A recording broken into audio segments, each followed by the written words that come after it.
What's up, folks?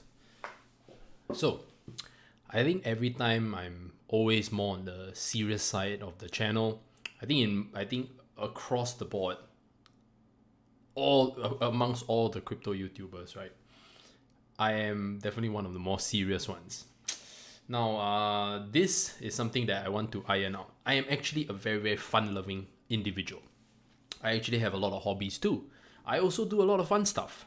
It's just that I usually don't share it or show it.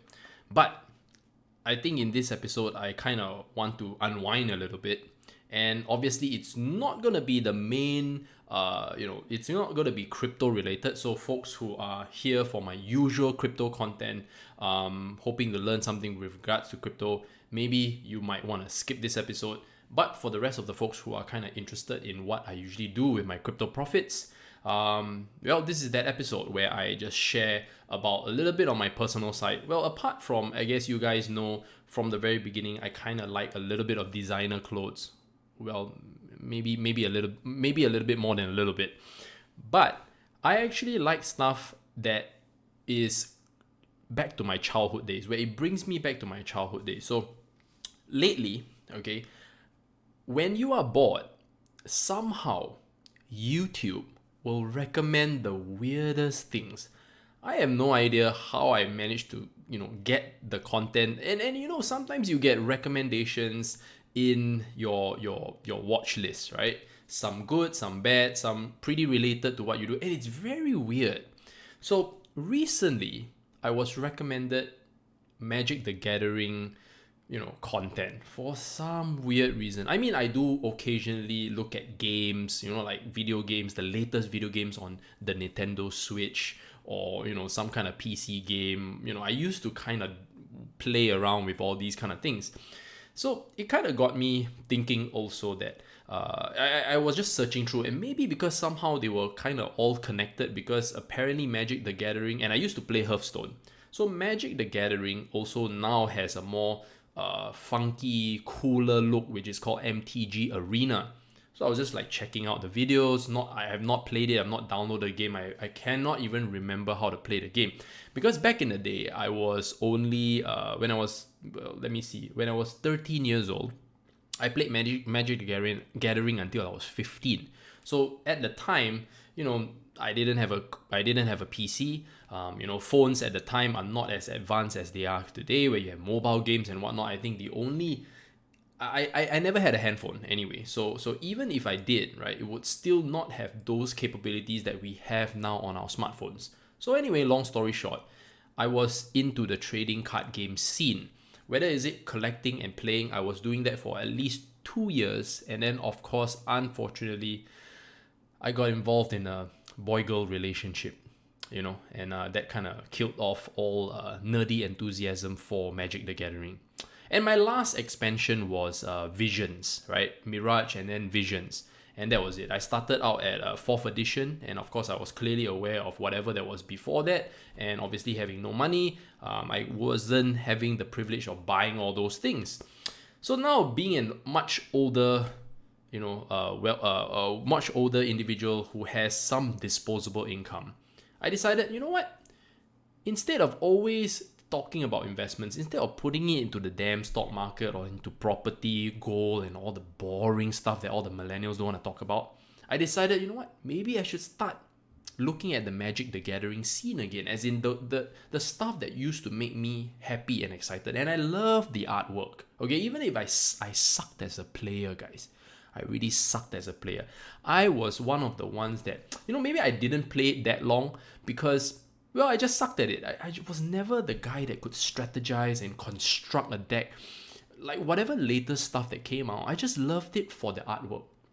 And I was already a collector then, and I told myself maybe I should kind of get back into it. Being an older individual right now, maybe I could try. And I realized that there was a lot of content out there that is related to investing in old school Magic cards. I was like, okay, this is interesting. Let me have a sip of water, having a little bit of cough.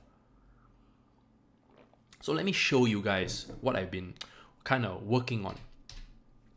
So this is a website that this is a website that basically covers all the Magic the Gathering cards. Okay, and it's actually quite interesting. It's now at the point where the overall, in terms of the number of cards that are on this list, okay, it's valued at 63,000. So you must be wondering, Ryan, this looks very familiar to our coin market cap, doesn't it? Well, yes and no, because you don't know exactly how many cards are there specifically in print for each card, but it does have a value. So I'm gonna go through very, very quickly, and perhaps maybe it will pique your interest, because anyway the game did come from the US, and majority of my viewers are from the US. So as we all know, I mean, if you are someone who is familiar with Magic the Gathering, Black Lotus is one of the most expensive. Now, there are a few versions of the Black Lotus, which is the Alpha, Beta, and Unlimited.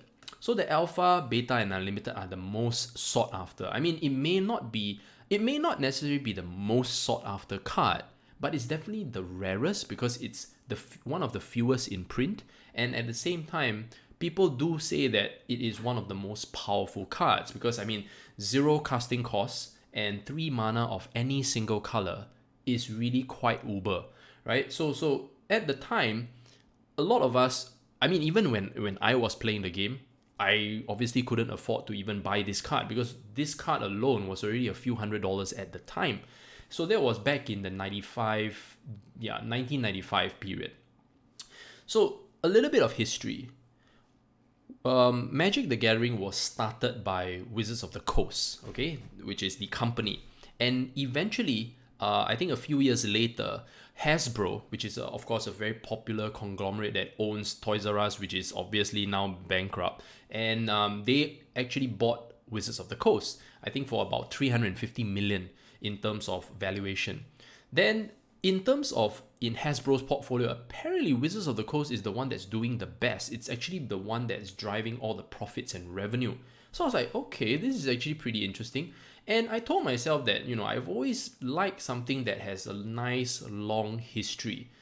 I mean, comic books are already valued at, there are certain comic books, like say the very first Avengers, the very first Superman, the very first Spider-Man. These are anywhere from a few hundreds to a few thousands to even $1 million, depending on what you're looking at. So I told myself, you know what? Time to get back into something fun, at least before I hit 40 years old. Because I told myself that I don't want to always be doing boring stuff. And I felt that this is something that I can relate to. It has its own economy, and at the same time, it's actually, it's actually pretty exciting. And all these cards are not cheap, guys. For a piece of cardboard, you're looking at, these are already, the top 10 already worth a few $1,000s already. But you must be wondering, okay, these are a few $1,000s. How do I even acquire them? Now, obviously, acquiring them is another thing in itself, because there are different conditions, right? You may see the card online this way, but it's obviously having different conditions, because these are cards that are 20 over years old. And at the time, honestly, Magic the Gathering probably didn't have a chance to survive, because there were a lot of other card games out there that didn't make it. Sounds very familiar. So, Magic the Gathering actually managed to cultivate a very strong community. It started out, of course, less than 1 million in terms of players. Now, till date, there are over 20 million players internationally. I was like, wow, that is really amazing. And obviously, I didn't know this. I only started kind of looking at it like 2 months ago. Okay, don't get me wrong, I haven't been like, really into it or whatever, but it kind of, brought back a lot of memories. And obviously, I did start buying a few of those cards.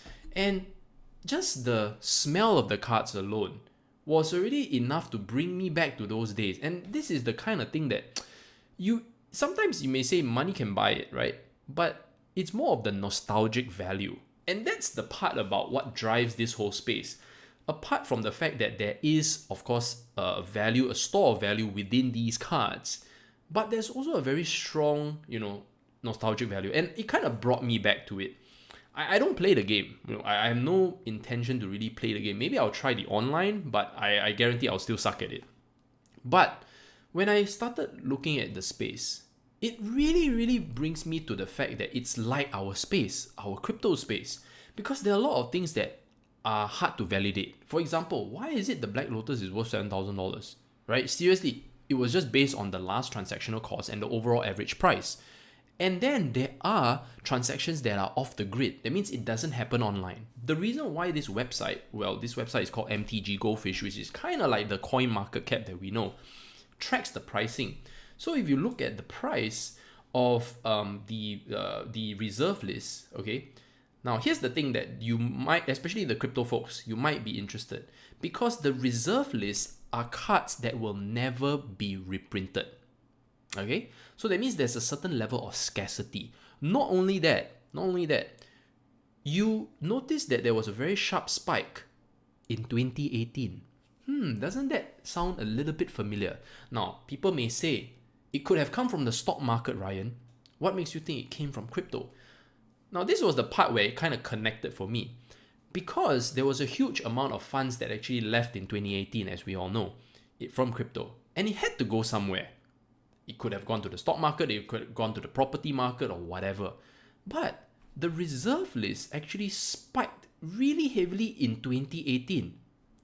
That was the time when our market, our Bitcoin market, actually dropped rather significantly. So you can see the charts. You can check it out on MTG Goldfish, guys. And this is across the board. So now the cards, right, have significantly increased in value. Now, some cards make sense, some cards still don't. But it just goes to show that, hey man, there are people who are from the crypto space that are possibly interested in this space. And it kind of got me thinking, hey, maybe I can start. I'm not gonna be talking about this on a regular basis, guys, because I have no experience in it, but I have been dabbling a little bit. So you must be wondering, okay, Ryan, get to the chase. What if I want to put some of those crypto profits into, these products? I am probably someone who played the game myself. I see where you're coming from. I could probably take it as an alternative investment.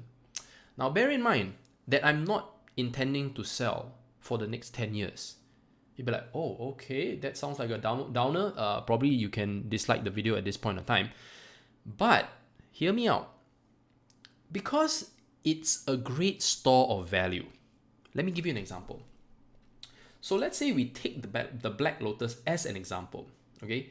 Now, this is not the best example because this is the unlimited version. The alpha version, which is very hard to track, has been increasing in value over time. Now, this website was only started in 2010. So there's no way that you can actually track any kind of past data before 2010.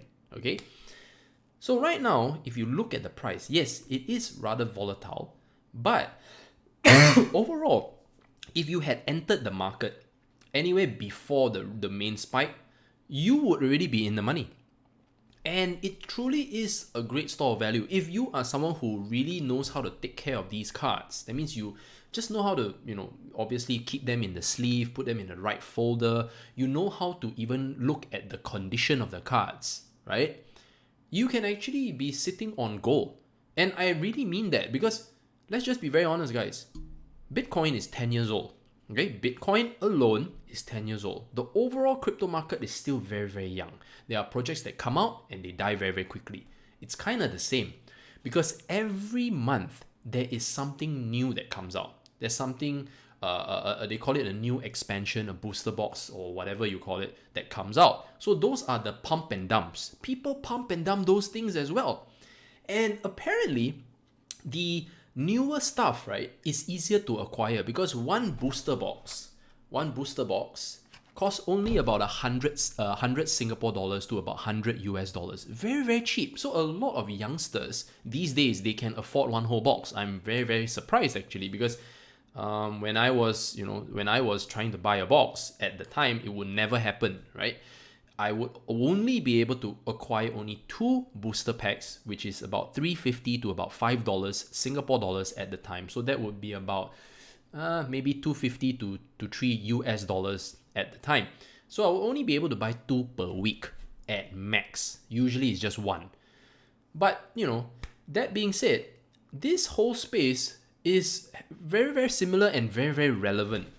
So anyway, if you kind of want to know where does the price come from, it happens on eBay, right? or they have another online platform called TCG Player.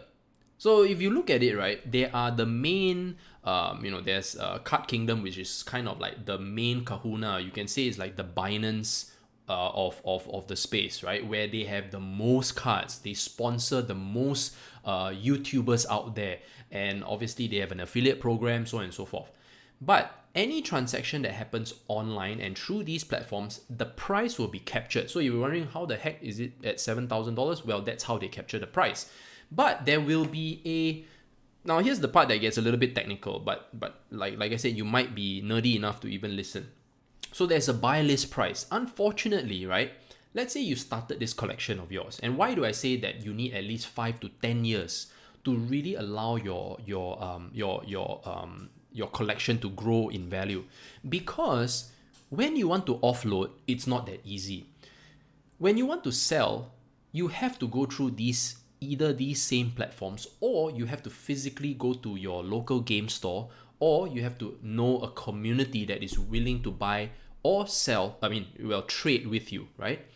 So you have to build your own reputation. And a lot of people these days don't really know how to do that effectively. At the same time, if you kind of create your own eBay store, or you're on TCG Player as a seller or whatnot, or as a merchant, you kind of get disadvantaged quite a bit. And it really gets to a lot of people because the fees, we're talking about the shipping fees, you're talking about the potential insurance that you have to pay for tracking your item, and at the same time, the commissions that the platform takes is quite high. You're talking about anywhere from 10% and above.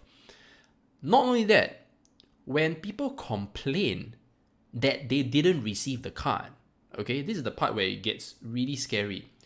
You could send your card. Let's say you decided to finally offload this collection of yours because you want to buy. Buying is not difficult, but selling is pretty difficult. Well, actually, both buying and selling is difficult. But anyway, let's say if you want to sell. If you want to sell the cards, it's not easy because, firstly, they could complain and say that you didn't receive the card, right? They could do that. And all these platforms are very protective over the buyer. And yeah, sure, you could potentially be hosed, as they say, right? Because you send the card over, you have not received the payment from either eBay or TCG Player until this is fully until the deal is closed and the person gives and provides the valuable feedback. So it's not worth it if you're going to be flipping, because cards that are below $20 or $30, right, is not worth your time. That's why I told myself I'm not interested in selling anytime soon, right? It wasn't even in my mind because I knew how illiquid this whole space can be. And if you're not a big player and you're not willing to do this on high volume and play a numbers game, you better don't do it. So obviously you also have to have a very thriving community. That means you can offload it one for one. The weird thing about doing this especially in Singapore is that these cards could easily be valued one for one, but in Singapore dollars. I'm like, what? So these cards are from the US. Theoretically, I would believe that I would buy and sell them in US dollars as well, or at least equivalent after doing a foreign exchange. But apparently, wow, it's 1 o'clock and some idiot is actually knocking on the door. And the weird thing is that most people will trade one for one. That means if this Black Lotus, I'm giving an example, it's not necessarily the case, but if this Black Lotus was $7,000 for unlimited in the US, right? Theoretically, I would have to pay at least $8,000 over dollars to almost $9,000 Singapore dollars. But if that was the case here in Singapore, I wouldn't be trading anything in Singapore because I'd rather trade in US dollars or in euros because it would make the most sense because I'm actually acquiring the cards internationally. Sure, there are people who can acquire these cards and you can buy them locally, but it's not as vibrant. So, long story short, it's actually very favorable for you to do it in the US. But a lot of people don't know how to care for these cards. And I realized through my process of acquiring these cards, it's actually quite difficult to get great condition. We're talking about quality, top quality condition. Now, let me show you something. So I recently bought just a graded version of this card. Okay, so this is graded. This comes from Japan and obviously authentic, right? This is graded by Beckett. So there are a few grading companies, but the most well-known is Beckett and PSA. So Beckett and PSA, basically they grade collectibles, whether is it baseball, basketball, and yeah, maybe baseball, basketball, football cards, or any type of memorabilia is your thing. Those could be of value as well. And yeah, so I was basically looking at all these kind of things, and I realized that I had to at least get a few of different types of versions, and at least I can understand the whole grading process as well. It is actually quite deep, guys, but I'm not gonna continue to bore you guys. I think it's more of to share with you what I'll be putting a little bit of my crypto profits in. Like I said, I'm also a little bit of a nerd. And at the same time, it doesn't hurt for the fact that it's actually of value and it actually goes up in value over time. So, yeah, just wanted to share. Like I said, the Magic the Gathering space is 26 years old. So it has a lot of character. It has a huge character base, spells, lore. You know, it's very fun, you know, and it's nice to be able to come back to it, because I used to play World of Warcraft and I'm very into the fantasy mode like Warhammer, and of course Warhammer, there's Warhammer 40k, which is the futuristic version. I wasn't really into that, and I'm still kind of like I still love these kind of things. I still enjoy looking at the art, you know, dragons, spells, wizards, you know, all these kind of things. So these things are fun to me, and perhaps maybe it's fun to you. Well, like I said, comment below. I mean, like, you know, what kind of fun stuff do you do with your crypto profits? And of course, if you have a hobby just like me that, you know, you collect, you know, all these kind of items that are fun, share, let us know, man. And of course, naturally, if you would like to know more about this space, maybe I could occasionally once a month talk about my collection or what I've acquired recently, and yeah, let you guys know. See you guys and have a great weekend.